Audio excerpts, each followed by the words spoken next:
That morning, no one expected a single act of defiance to change military history. What began as routine training became a moment every soldier on base would remember, and one that would test the difference between following orders and doing what's right. The rain fell steadily over Hereford, a fine mist that clung to the air like a persistent reminder of the Welsh border's unyielding damp. It was just after 600 hours at the Stirling Lines barracks, the heart of the 22nd Special Air Service Regiment's training ground. The parade square, slick with overnight moisture, echoed with the measured tramp of boots as the morning muster assembled.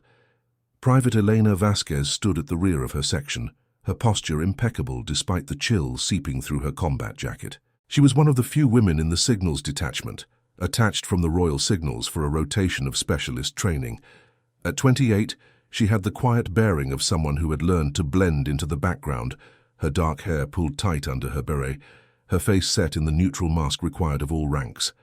The sergeant major's voice cut through the drizzle, clipped and authoritative, calling the roll. "Vasquez," he barked, his eyes scanning the lines without lingering. "Here, Sergeant Major," she replied, her voice steady, but carrying the faint lilt of her Colombian heritage, a soft rolling of the R's that marked her as an outsider, even after 5 years in the British Army. She had joined as a Commonwealth recruit, her family's migration to the UK in her teens smoothing the path. But accents like hers still drew sidelong glances in a force steeped in tradition. The muster proceeded with the efficiency of long practice. Rifles were inspected, webbing checked for alignment, and the faint scent of wet concrete mingled with the sharper tang of boot polish. Captain Hargrove, the company commander, paced the front, his waterproof smock glistening under the grey sky. He was a solid man in his 40s, with the weathered features of someone who had seen service in the sandy wastes of Helmand and the urban sprawl of Belfast. "Right, lads, and ladies," he added with a nod that felt obligatory. "Today's the standard, PT at 700, then range work, no slacking. The regiment doesn't tolerate it." His gaze swept over the formation, pausing briefly on Vasquez before moving on. She felt the weight of it, as always, but kept her eyes forward, fixed on the distant outline of the Brecon beacons shrouded in mist. As the ranks broke for the changing rooms, the murmurs began. Lance Corporal Jenkins, a wiry signaller from Manchester with a reputation for sharp wit, fell in beside her. "Oi, Vasquez, you practicing that accent for the pantomime season? Sounds like you're auditioning for a salsa class in the drill hall." His mates chuckled, low and good-natured in that British way, the kind that masked discomfort with humour. She didn't respond, just adjusted her Bergen strap and kept walking, her boots splashing softly in the puddles. It wasn't the first time. Her competence with the Bowman radio systems and her unflinching performance on the endurance marches spoke for themselves, but the accent lingered like an unspoken challenge to the homogeneity of the ranks. Inside the changing block, the air was thick with the steam from hot showers and the banter of men toweling off. Vasquez moved to her locker, methodically preparing for PT. She pulled on her running kit, the lightweight fabric clinging slightly from the humidity. Sergeant Wilkins, her section leader, clapped her on the shoulder as he passed. "Ignore the lads, Elena. They're just filling the silence. You've got the quals. That's what counts." His tone was gruff but kind, the sort of quiet support that defined the understated camaraderie of British Army life. She nodded, offering a brief, "Thank you, Sergeant," her eyes meeting his for a fraction of a second, enough to convey gratitude without excess. By Aero 700, the formation was out on the perimeter track, a 5-kilometre loop that wound through the wooded edges of the base. The rain had eased to a drizzle, but the ground was heavy, sucking at their trainers with each stride. Hargrove led from the front, setting a punishing pace that tested lungs and resolve. Vasquez settled into the rhythm, her breathing even, her mind focused on the burn in her calves rather than the knot of isolation that sometimes tightened in her chest. She had chosen this life for the structure it offered, the chance to serve in a nation that had given her family refuge. But moments like these, with the laughter echoing behind her, reminded her of the invisible barriers. Halfway through the run, the crack in discipline appeared without fanfare. As the group crested a low rise, Jenkins, breathing hard, jostled her deliberately. A playful shove, he would call it later, but enough to throw her stride. She stumbled, her foot catching a root hidden in the mud, and went down hard, her palms scraping against the wet earth. The section slowed, a ripple of concern passing through them, but Jenkins was already laughing. "Steady on, Vasquez. Don't go dancing off the path now." The others joined in, the sound carrying on the damp air, a chorus that stung more than the gravel in her skin. She pushed herself up, brushing the dirt from her knees with deliberate calm, her face impassive. No retort, no glare, just a silent straightening of her posture as she fell back into step. Hargrove glanced back but said nothing, his expression unreadable. Wilkins shot Jenkins a warning look, but the moment passed, absorbed into the routine like so much else. Vasquez ran on, the cold air filling her lungs, the faint ache in her hands a private reminder. In the regiment's shadow, where selection was legend and silence was discipline, such incidents were footnotes, but footnotes had a way of accumulating, testing the quiet resolve that held the line together. As the run concluded back at the square, the group dispersed towards the armory for the morning's range prep. Vasquez lingered a moment, watching the mist lift slightly over the distant helipad, where a Chinook's rotors occasionally stirred the air during live evolutions. She wondered, not for the first time, if her place here was as solid as she made it seem. The base thrummed with its daily pulse, trucks rumbling along the perimeter road, the distant crack of blank rounds from the killing house. It was a world of order, where hierarchy was as rigid as the parade ground lines, and personal frailties were buried deep. Yet beneath it all, the tension simmered, waiting for the right spark. Little did they know that spark was already flickering, hidden in the details of a life few bothered to notice. The morning progressed with the unyielding rhythm of Sterling lines, where every action was measured against the standards of the regiment. After the perimeter run, the section filed into the armory block, a squat building of weathered brick that smelled of gun oil and oiled cloth. Private Vasquez moved with the others, her kit bag slung over one shoulder, the faint sting in her palms now dulled to a background throb. She said nothing of the stumble, her focus shifting to the tasks ahead, cleaning and zeroing her rifle for the range session. In the British Army, competence was the quiet currency that bought respect, and she traded in it daily, even if the exchange rate felt uneven. Corporal Ellis, the Armory NCO, stood at the bench, his sleeves rolled up to reveal forearms corded from years of handling heavy weapons. He was a veteran of the Signals Corps, transferred to Hereford for the specialized training rotations that brought regular units into the SAS orbit.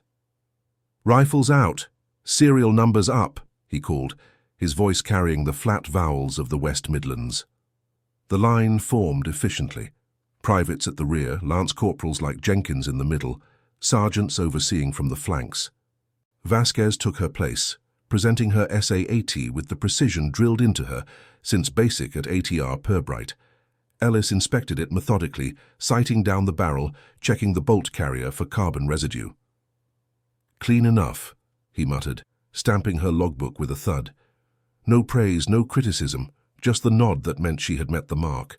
As she stepped aside to reassemble, Jenkins sidled up, wiping his own weapon with a rag. "Vasquez, you handle that like it's a bloody feather. What, they teach you rifle ballet back home?" His tone was light, the sort of ribbing that passed for camaraderie in the ranks, but it landed with the weight of repetition. She met his eyes briefly, her expression unchanging, and continued oiling the slide without reply. Around them, the armory hummed with low conversation, discussions of weekend leave, the latest kit issue from the quartermaster, the distant rumor of an impending exercise with the Pathfinders. Major Thorne, the battalion's second in command, entered then, his presence drawing the room to a subtle hush. He was a tall figure in his mid-50s, with the clipped mustache and measured gait of an officer who had commanded troops in the Falklands and beyond. "Carry on," he said simply, reviewing the duty roster on the wall, his gaze flicking over the group without favor. The shift to the drill square came next, a routine inspection before the range. The square itself was a vast expanse of cracked tarmac, bordered by low buildings and the skeletal frames of assault courses half hidden in the mist. At 08:30, the company reformed under Captain Hargrove's eye, berets on, webbing a line to the last buckle. The rain had picked up again, a steady patter that darkened the shoulders of their jackets. Hargrove walked the ranks, his boots leaving faint imprints in the shallow puddles. "Webbing forward," he ordered, and the line adjusted as one, the faint creak of leather and the rustle of pouches the only sounds.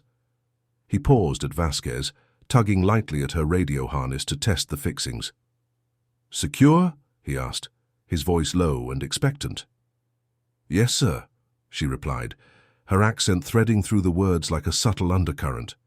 He nodded and moved on, but not before Jenkins, 2 files over, stifled a snort that drew a few glances.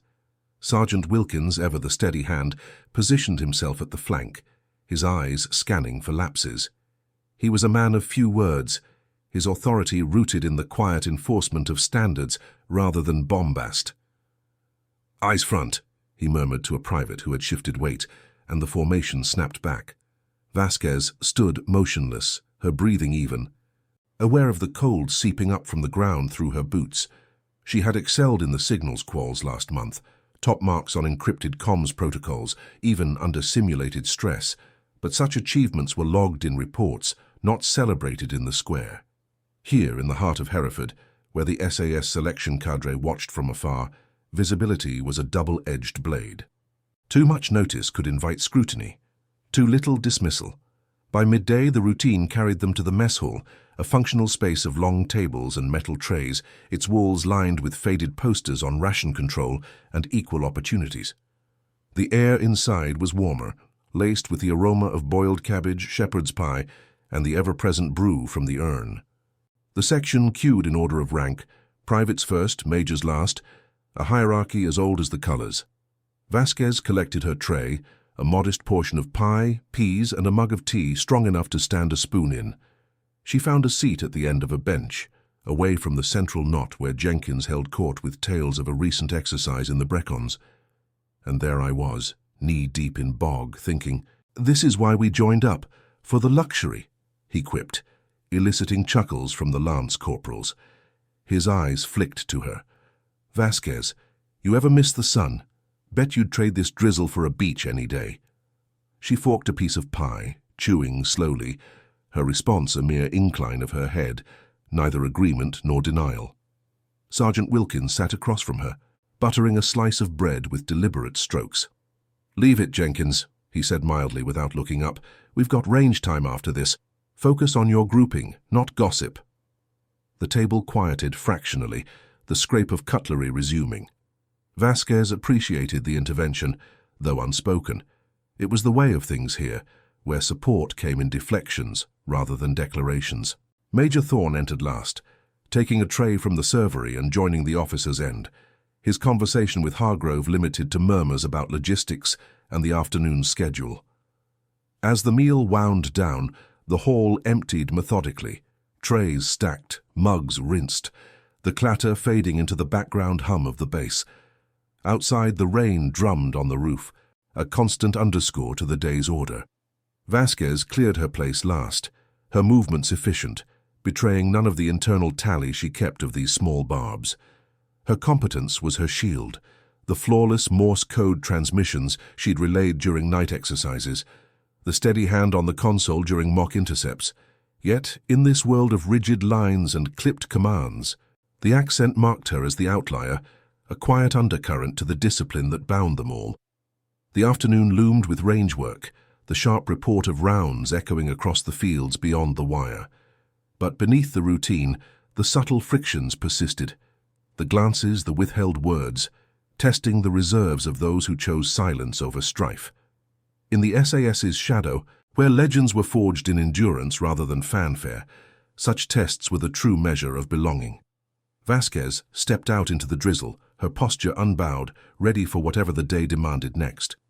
The bass carried on, its pulse steady, oblivious to the depths that lay hidden beneath the surface.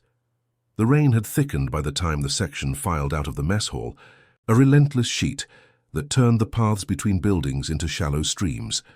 Private Vasquez adjusted her beret against the downpour, her tray balanced carefully in one hand as she made for the return hatch. The air carried the sharp, metallic scent of wet stone, mingling with the faint residue of the midday meal clinging to her uniform. Around her, the group moved in loose order. Collars turned up, conversations muffled by the weather. Sergeant Wilkins led the way, his strides purposeful, while Jenkins and his mates trailed, their laughter cutting through the patter like irregular bursts of static on a radio. She reached the hatch first, sliding her tray onto the counter with the quiet efficiency that marked all her actions. The orderly, a young private from the catering corps, nodded without a word, stacking it amid the clatter of incoming dishes. Vasquez turned to rejoin the line forming up for the march to the range, but as she stepped back, Jenkins bumped her elbow, deliberate this time under the guise of dodging a puddle. The impact was light, almost casual, but enough to unbalance her on the slick concrete. Her mug teetered, then tipped, spilling the dregs of her tea across the ground in a dark stain that spread like an accusation. The section halted, a ripple of stillness passing through them as heads turned. Jenkins froze mid-step, his expression shifting from feigned surprise to a quick grin. "Whoops, Vasquez. Slippery out here, eh? Must be that fancy footwork throwing you off." The words hung in the air, amplified by the sudden quiet, and a few chuckles followed from the lance corporals clustered nearby. One of them, Private Davies, a stocky recruit from Cardiff, added, "Yeah, watch it. Don't want to start a flood with your brew." The laughter grew, low and communal, the kind that bonded the group through shared exclusion, their boots shifting in the mud as if to underline the moment.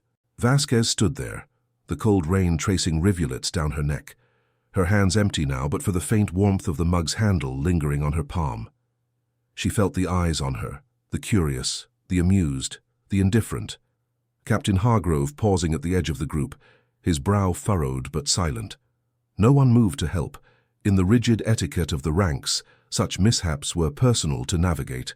She bent slowly, retrieving the mug from where it had rolled to a stop against a drainage grate, her movements measured, betraying no flicker of embarrassment or anger. The water soaked through her trousers at the knee, but she straightened without comment, tucking the mug under her arm and falling back into line as if nothing had occurred. Sergeant Wilkins cleared his throat, his voice cutting through the drizzle like a blade. "Right, enough. Form up. We're late for the range as it is." His tone was even, the reprimand implicit rather than overt, directed more at the mood than the man. Jenkins shrugged, wiping rain from his face with a sleeve, and the group reformed, the incident dissolving into the general discomfort of the weather. But as they marched out, the whispers lingered at the rear, fragments of commentary that Vasquez caught in snatches, clumsy as, and accents one thing, balance another. She kept her gaze fixed ahead, on the blurred outline of the range butts rising against the grey horizon, her jaw set in the subtle line of endurance. The march to the firing point took them along the perimeter track, a gravel path flanked by sodden fields and the distant hum of generators from the signals hut. The rain drummed steadily on their helmets, turning the world to a monochrome haze where details blurred into the rhythm of boots on stone. Vasquez's mind turned inward, cataloguing the moment not as defeat but as another layer in the quiet armor she had built since arriving at Hereford. She had faced worse in the shadowed corners of her past, nights in Bogotá's outskirts where silence meant survival, long before the structured world of the army offered its own trials. Here, in the damp embrace of Sterling lines, the barbs were softer, but no less testing, chipping at the edges of belonging. At the range, the section dispersed to their allocated lanes, under the watchful eye of the range officer, a grizzled warrant officer from the intelligence corps with a clipboard and a whistle. The butts were a series of earthen mounds, scarred from years of impacts, their flanks slick with moisture that made the approaches treacherous. "Load and make safe," the officer called, his voice carrying over the wind. Vasquez took her position at lane 7, kneeling to assemble her prone position, the bipod of her SA-80 sinking slightly into the soft ground. She chambered around with practiced smoothness, her finger indexing along the receiver, eyes scanning the targets at 100 meters through the iron sights. Jenkins was 2 lanes over, his grouping erratic as always. Rounds straying wide despite the sergeant's earlier warning. He glanced her way during a lull, calling out between shots, "Vasquez, you sighting that like it's a tango? Steady now. Don't let the rain get to you." The range officer shot him a look, but let it pass. The focus on safety protocols overriding petty distractions, Vasquez fired her string, 5 rounds. Tight cluster on the center mass, then cleared her weapon, the acrid whiff of cordite cutting through the damp air. Her score would be logged later, another mark of competence in the endless tally. But in that moment, with the echo fading into the rain, she felt the weight of isolation settle deeper. As the session progressed, the injustice compounded in small ways. A shared sandbag passed over her head, a muttered aside about foreign flair during the butt changeover. She responded to none, her silence a deliberate choice, rooted in the discipline that had carried her through selection's fringes. The regiment's ethos permeated even this routine training, quiet professionalism over protest, resolve over reaction. Captain Hargrove observed from the control point, his notes scribbled under a waterproof canopy, but offered no intervention.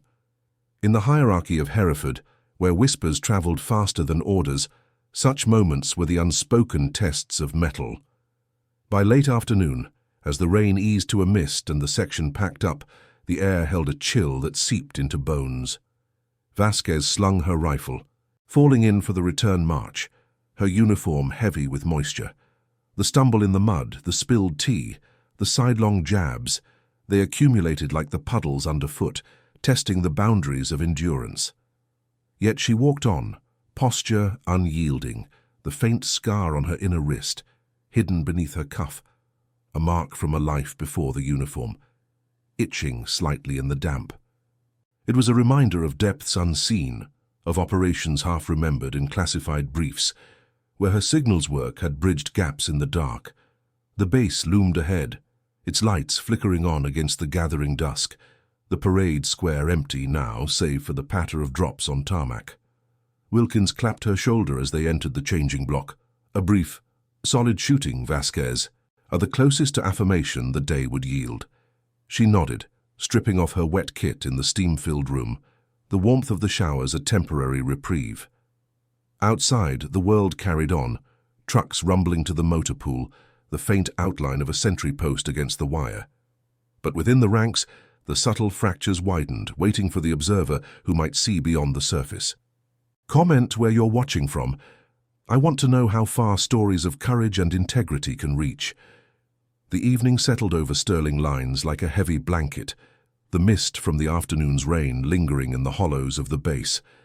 Private Vasquez emerged from the changing block, her uniform exchanged for the standard-issue fatigues, dry now but carrying the faint mustiness of stored wool. The day's exertions had left a quiet ache in her limbs, but she moved with the same measured gait that had carried her through the range, her rifle handed off to the armory for overnight secure.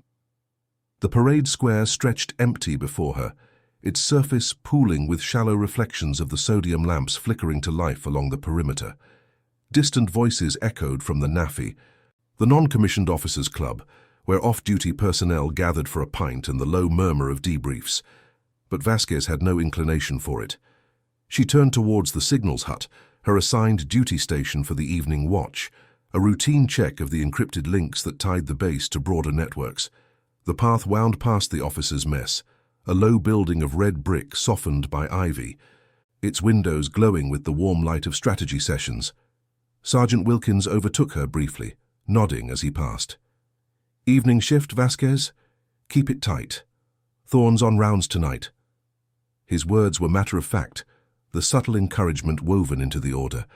She acknowledged with a crisp "Yes, Sergeant," her voice steady, the accent's lilt softened by the day's fatigue. He continued on, his boots fading into the gravel crunch, leaving her to the solitude of the walk. The air held a bite now, the Welsh border chill sharpening as dusk deepened, and she pulled her collar higher against it. In moments like these, the base felt vast, its routines a scaffold holding personal silences in place. The signals hut squatted at the edge of the technical area, a prefabricated structure ringed by chain link and the hum of standby generators. Inside, the air was warmer, laced with the ozone tang of electronics and the faint hum of cooling fans.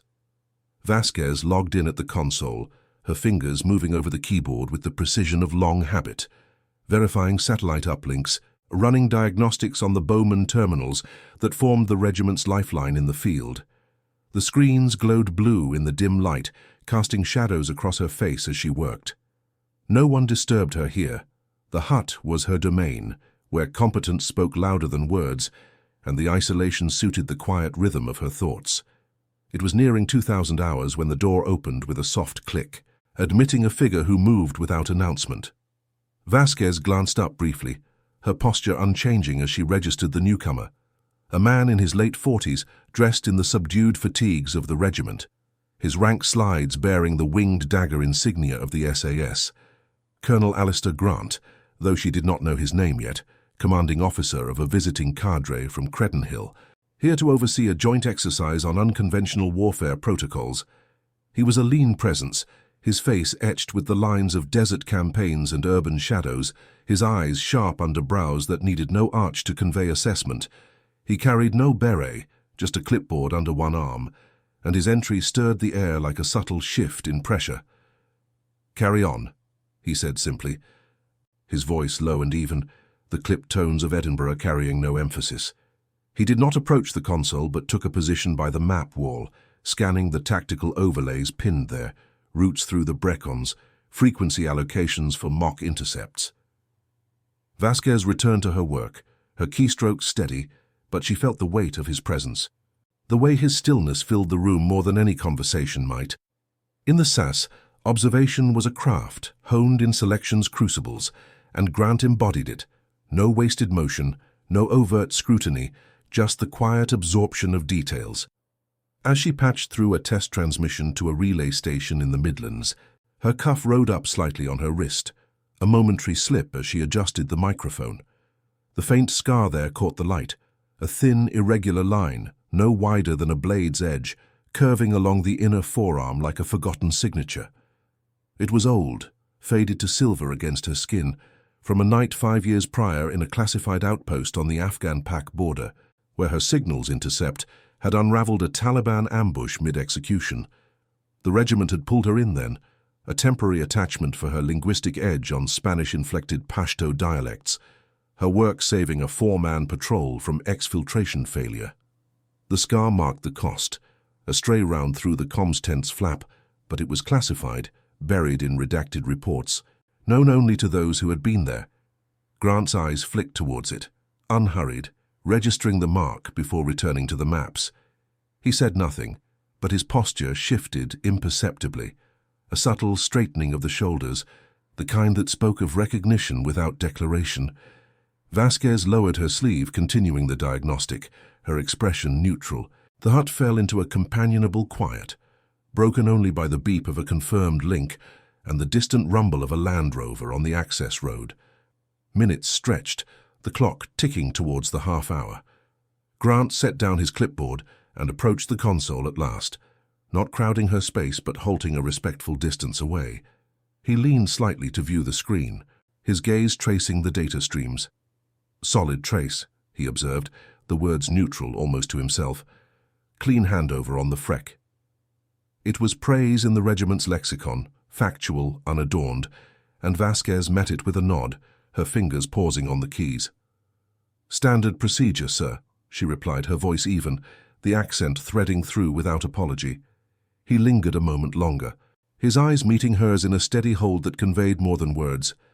A flicker of something akin to familiarity, as if piecing together fragments from a briefing long sealed. The scar, the poise under pressure, the unflinching handling of the kit.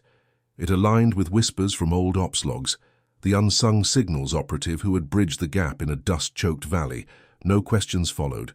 In the regiment, such insights were internal, shared through silence. He straightened, offering a brief "good work," before turning to the door. As he exited into the night, the chill air rushing in briefly, Vasquez exhaled slowly, resuming her watch. The base outside stirred faintly, sentries changing at the gate, the low thrum of a briefing in the ops room. She had not sought notice, but in Hereford's shadowed corners, where hierarchies bent under the weight of hidden truths, the observers arrived unbidden. Grant paused outside, glancing back at the hut's lit window, his mind turning over the details like a puzzle half solved. Tomorrow's exercise would bring more eyes, more routines, but the subtle thread had been pulled, waiting to unravel in the light of day. The mist thickened as the evening watch progressed, the signals hut a lone beacon amid the base's quieting pulse. Vasquez logged the final checks, her thoughts drifting to the scar's weight, a talisman of endurance, concealed like so much else in this life of restrained service. Outside, unseen in the gloom, Grant made his way to the cadre block, his steps measured, already drafting a mental note for the morning's muster.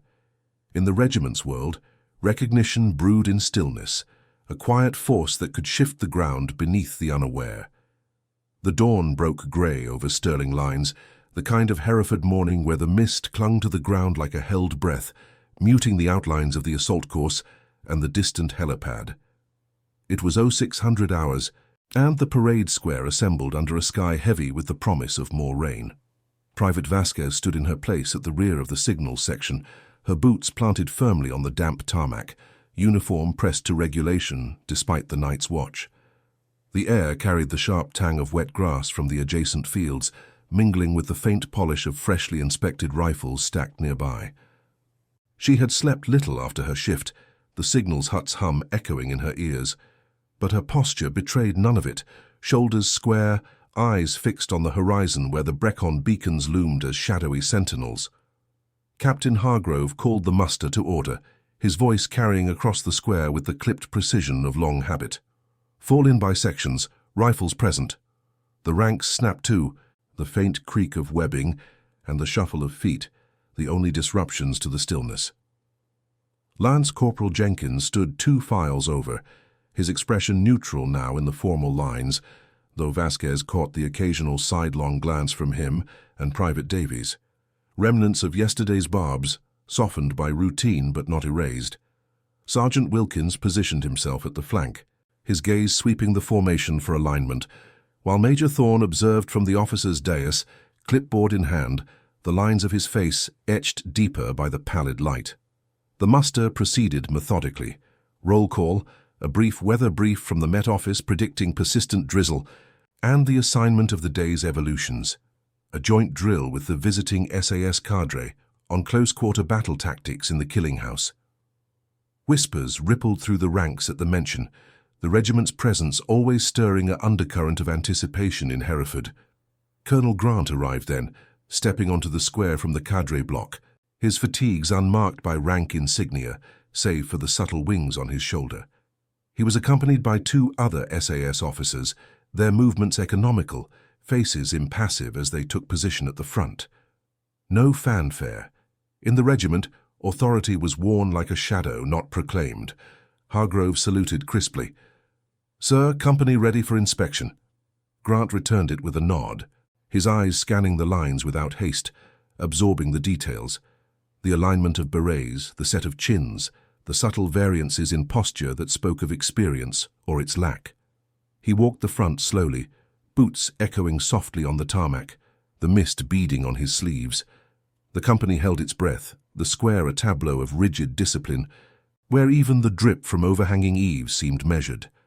Vasquez kept her gaze forward, aware of the collective tension, the way Jenkins shifted imperceptibly beside her, his earlier levity buried under the weight of scrutiny. Grant paused at the officer's line first, exchanging murmurs with Hargrove and Thorne, logistics no doubt the dry mechanics of the drill. Then he moved to the NCOs, Wilkins standing a fraction taller under the inspection. A brief exchange followed, words lost to the distance, but Wilkins's nod was affirmative, his posture unchanging. The colonel continued down the ranks, his pace unhurried until he reached the signals section. The air thickened subtly, the patter of fine rain starting up again, tracing cold lines down collars. He stopped before Jenkins first, eyeing the lance corporal's webbing with a tilt of the head. "Alignment," Grant said quietly, his voice carrying just enough to reach the file. Jenkins adjusted without reply, his face flushing faintly under the beret. Then Grant turned to Vasquez. The moment stretched, his eyes meeting hers in a steady hold that pinned the square into silence.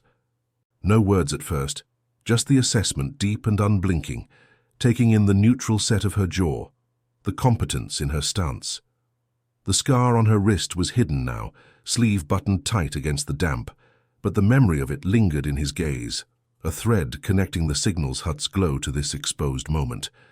Around them the ranks sensed the pause, heads turning fractionally, Jenkins's brow furrowing in confusion.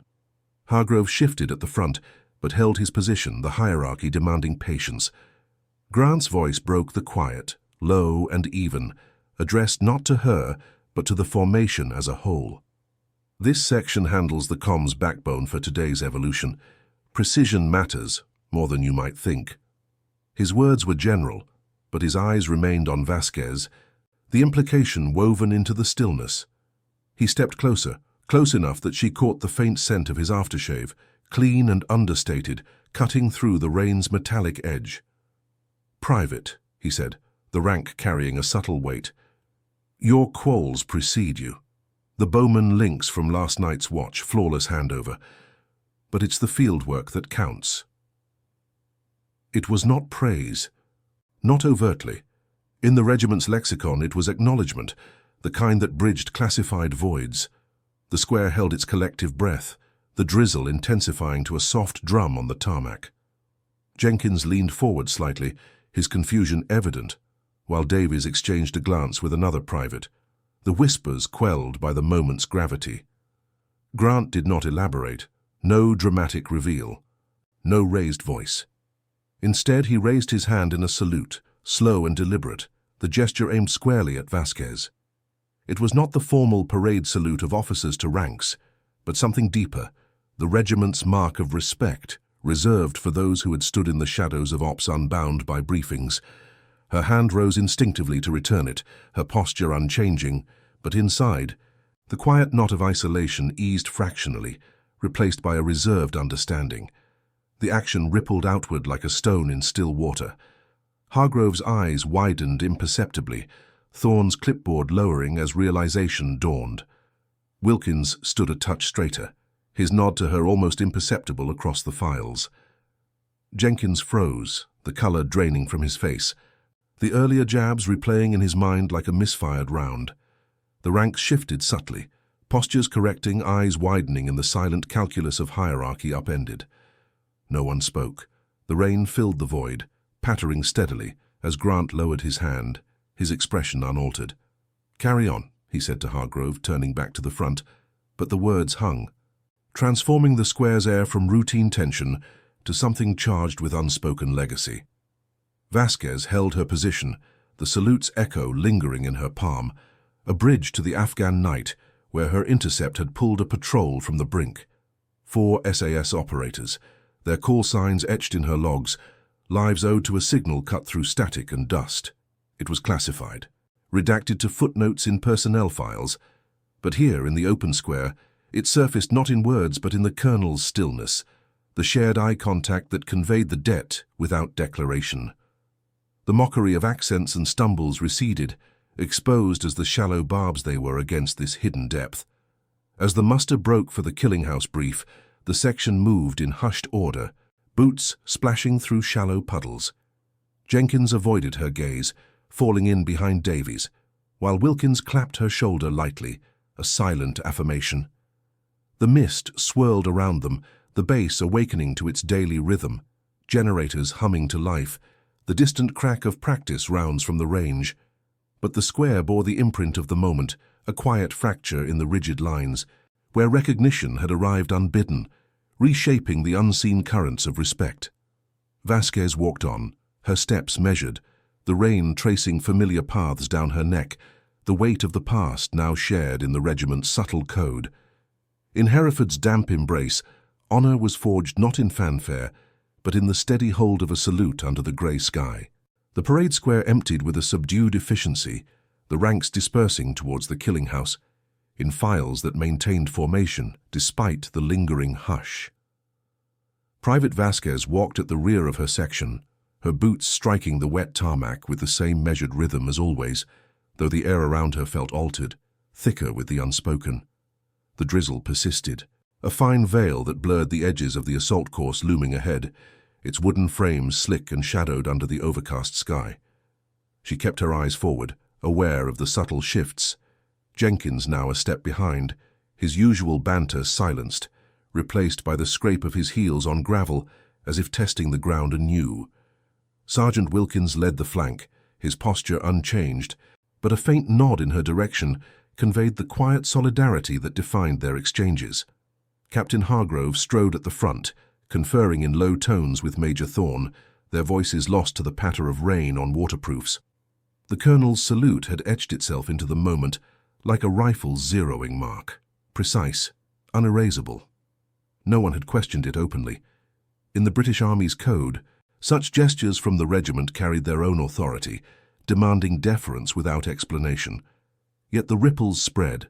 Private Davies glanced back once, his earlier amusement replaced by a furrowed brow, while another signaller adjusted his Bergen strap unnecessarily, eyes darting to Vasquez, as if recalibrating her place in the line.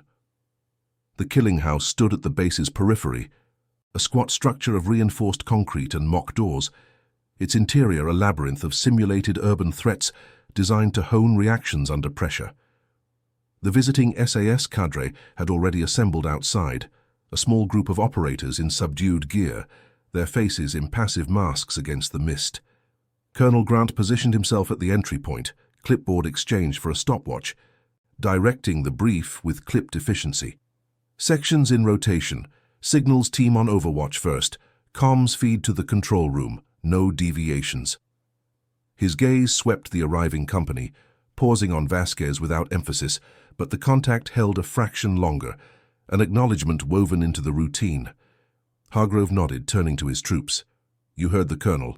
Vasquez, you're on the primary link. Set up in the ops van." The order was standard but delivered with a subtle deference, a lift in his tone that had not been there yesterday. She responded with a crisp, "Yes, sir," falling out to the nearby vehicle, a modified Land Rover with antenna arrays sprouting from its roof like metallic spines. The interior smelled of damp electronics and stale coffee from the previous shift, the consoles humming softly as she powered up the Bowman terminal. Her fingers moved over the controls with familiar precision, establishing the encrypted channel to the house's internal cameras and the cadre's earpieces. Outside, the first rotation entered, Jenkins's fire team, their movements tense under Grant's watchful eye. As the exercise unfolded, the van's monitors flickered to life. Grainy feeds of corridors cleared room by room, suppressed fire cracking in controlled bursts. Vasquez relayed positions without flourish, her voice steady over the net. "Alpha team, clear left flank, Tango down." The accent's lilt now a neutral thread in the operational weave. Grant's voice cut in from the control point, querying a freq adjustment, and she patched it seamlessly, the handover as smooth as the signal's hut's night watch. No praise followed. Success in the regiment was the absence of failure, measured in silence. The rotation cycled and Vasquez's section took the house next. She handed off the comms to a junior operator and joined the entry team, rifle at low ready, her position on the overwatch detail outside the breach point. The air grew heavier here, laced with the faint cordite residue from prior runs and the earthy damp of the surrounding woods. Wilkins signaled the go, and they moved in, boots soft on the threshold, the mock doors swinging under controlled force. Inside, the tension built in shadows and echoes, clearing corners, stacking on windows, until a simulated IED prompt halted the team mid-room. Grant observed from the observation deck above, his silhouette framed against the wired glass, issuing corrections through the speakers. "Flank exposure, tighten it." It was during the debrief back on the square's edge under a canvas awning that the recognition deepened. The company reformed loosely, rifles grounded, faces damp from exertion. Grant stepped forward, addressing the formation with the economy of a man who valued words as ammunition. Solid run overall, but comms held the line, flawless under load. His eyes settled on Vasquez again, the group falling quiet as he continued. "Private Vasquez, or should I say Echo, from the Coast Valley Op, 5 years back." The call sign dropped like a suppressed round, familiar only to those who had scanned the redacted after-action reports. Echo, the signals ghost, who had vectored an exfil through jamming an ambush, pulling a regiment patrol from the fire line. The square froze, the drizzle seeming to pause mid-fall. Jenkins's rifle slipped an inch in his grip, his face paling as fragments connected. The stumble, the spilled tea, the mockery now reframed against this buried legacy. Davies stood rigid, eyes widening, while Hargrove's jaw tightened, the pieces aligning in his mind. The top quals, the unflinching poise, the scar glimpsed in briefing annexes he had cleared for access. Thorne crossed his arms, a subtle nod betraying respect long overdue.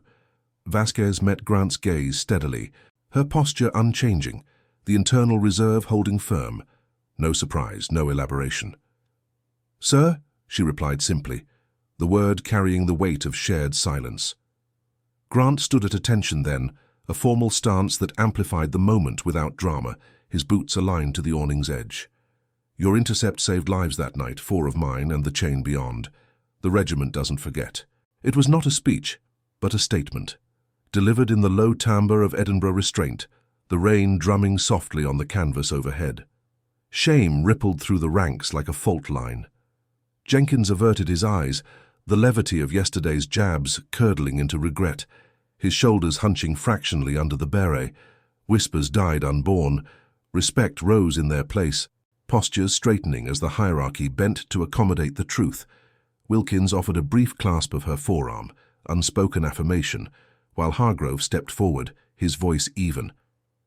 "Noted, sir. Private, stand easy." The debrief concluded swiftly after that, the cadre withdrawing to their block. Grant's final glance at Vasquez a seal on the exchange. The company dispersed to the armory, the march back marked by a new quiet. Not the isolation of before, but a shared deference, eyes meeting hers with nods rather than glances. In the changing block later, as steam rose from the showers and kit was stowed, Jenkins approached hesitantly, his voice low. "Vasquez, Elena, didn't know, sorry about—" He trailed off, the apology hanging incomplete, but genuine in its brevity. She nodded once. "Understood, monks," the exchange closing the gap without excess. From that afternoon onward, the base's rhythm shifted subtly around her. No more sidelong jabs in the mess hall. Instead, a seat left open at the bench, quiet queries on comms protocols from juniors seeking her lead. Hargrove assigned her to the cadre's joint planning sessions, her input valued in the officers' murmurs.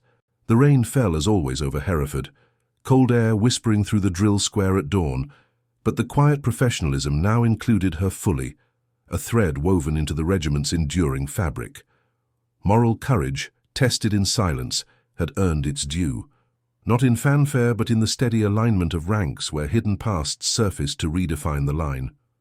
In British military life, honor was the unspoken bond, forged in restraint and revealed in moments that reshaped the whole. If this story already has your respect, hit the like button. It helps the story of Elena Vasquez reach those who still believe in honor. The days following the debrief blurred into the relentless cadence of Sterling lines, where the rain seemed to fall in perpetual rhythm with the base's routines, a soft percussion underscoring the shift that had settled over the signal section.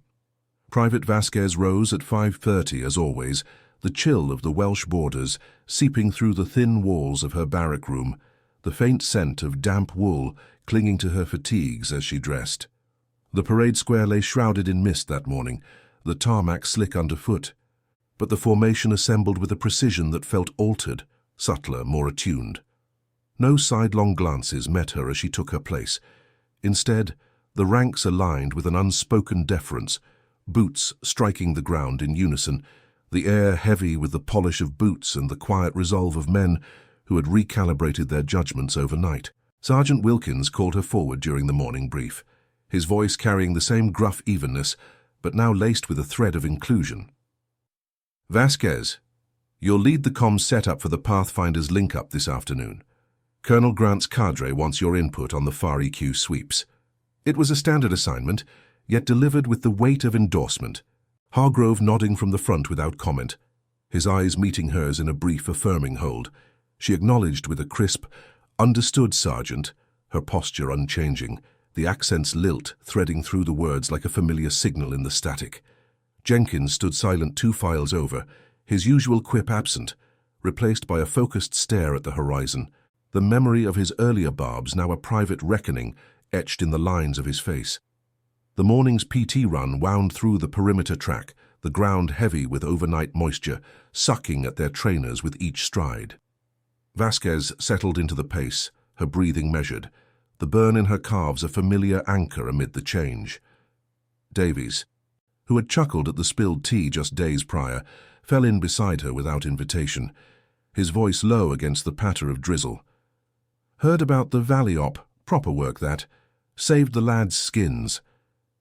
It was not effusive, no slapping of backs or raised voices, just the clipped delivery of respect earned in the ranks, his eyes forward as if the words were part of the rhythm. She nodded once. Team effort, the response brief, internalizing the gesture without elaboration. Behind them the section ran on, the echoes of boots a collective pulse, the isolation of before dissolved into this quiet integration.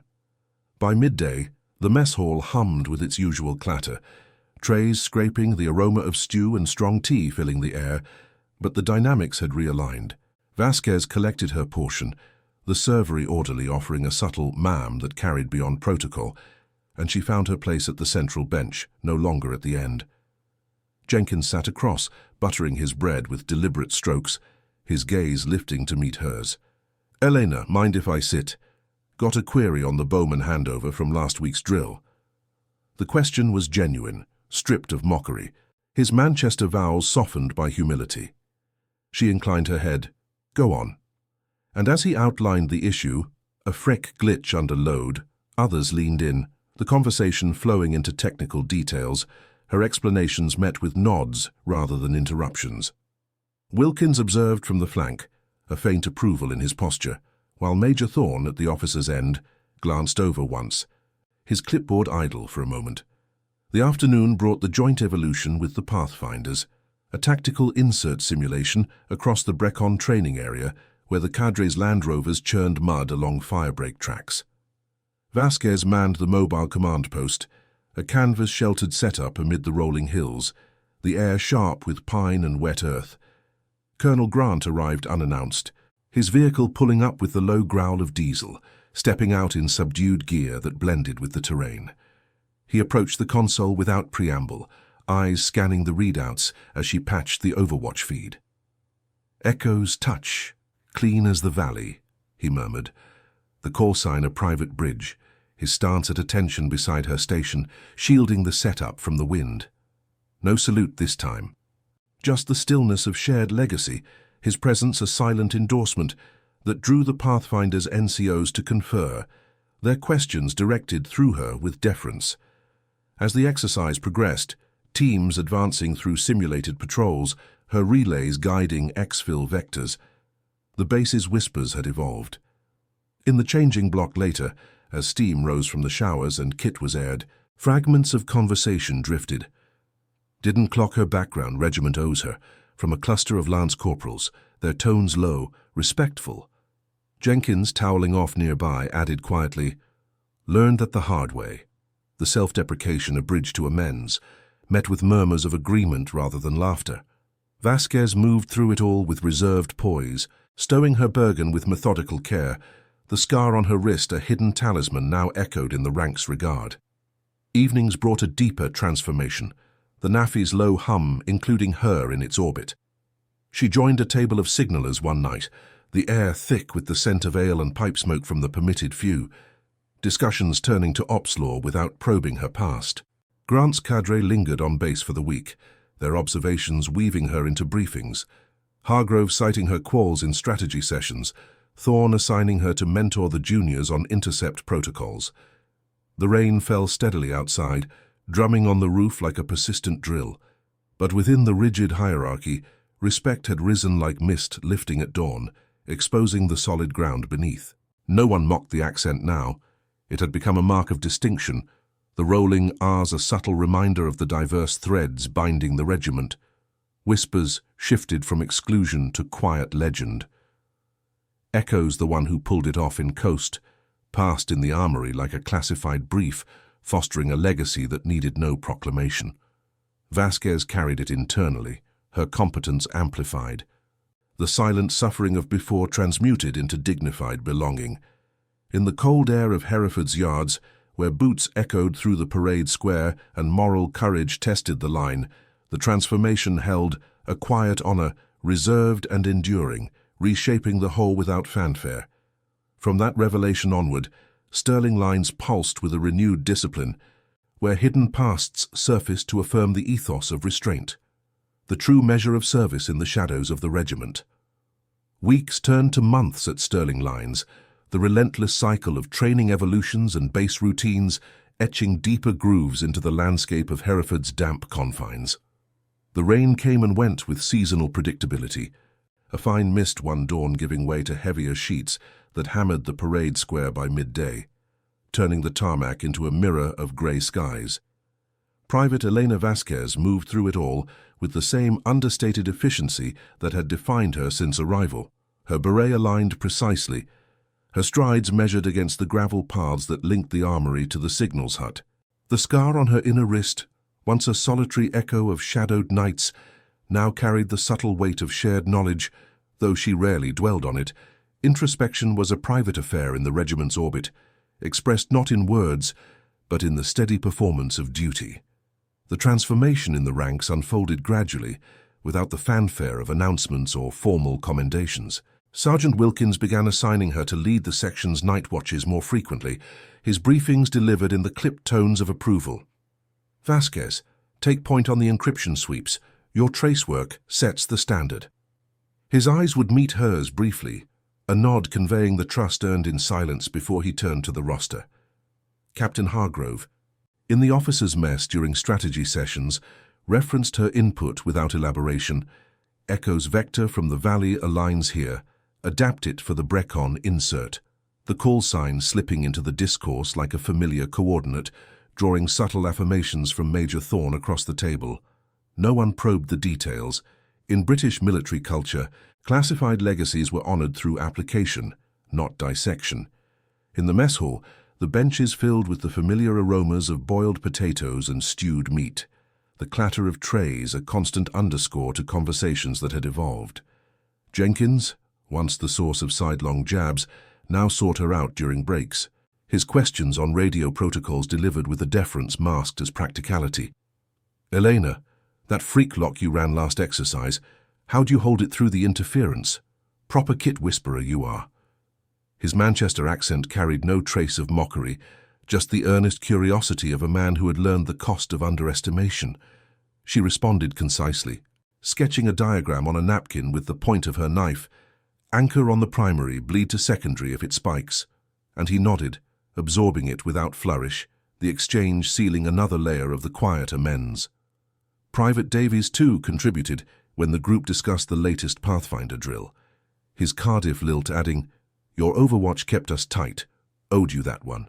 The table hummed with technical discourse, her voice threading through it evenly. The rolling R's now a neutral accent in the chorus, accepted as the mark of one who had proven her place. The parade square at dawn remained the heart of it all, boots echoing in formation under the cold air that swept in from the Welsh borders, carrying the faint scent of pine from the enclosing hills. Muster calls proceeded with rigid precision, Hargrove's voice cutting through the mist. "Sections, align." Vasquez stood at her post, posture unyielding, but the eyes that flicked her way held respect rather than appraisal. Whispers of "the valley intercept" circulated in the changing block, fragments shared over the steam of showers like guarded briefings. "Pulled a regiment patrol from the brink, classified but Grant knew." No exaggeration colored the tales. They were recounted in the dry professionalism of after-action reviews, fostering a legend that elevated without elevating her unduly. She remained the quiet operative, her competence the anchor, the hidden past a foundation rather than a pedestal. Colonel Grant's cadre rotated out after the joint exercises, their Land Rovers vanishing down the perimeter road, with the low rumble of engines fading into the drizzle. Yet his influence lingered in subtle ways, a sealed commendation in her file, cleared by Thorne for access, noting her exemplary service in support of special operations. It surfaced during her next rotation review, Hargrove presenting it in his office, the room's walls lined with faded maps of Helmand and the Falklands.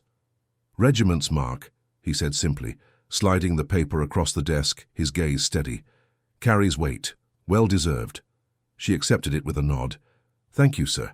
The internal reserve holding the moment's gravity without outward display. No salute followed. Respect in the hierarchy was embodied in opportunities, not gestures. Evenings in the NAFI brought a fuller inclusion, the air thick with the murmur of off-duty voices and the occasional clink of glasses under the low beams. Vasquez joined the signaller's table sporadically, her presence drawing queries on linguistics, her ear for dialects a quiet asset in intercepts, without intrusion into the personal. Jenkins raised a pint once, in the restrained manner of the ranks. To clean handovers, the toast met with murmurs and nods, her mug lifting in reply, the exchange a bridge built on mutual regard.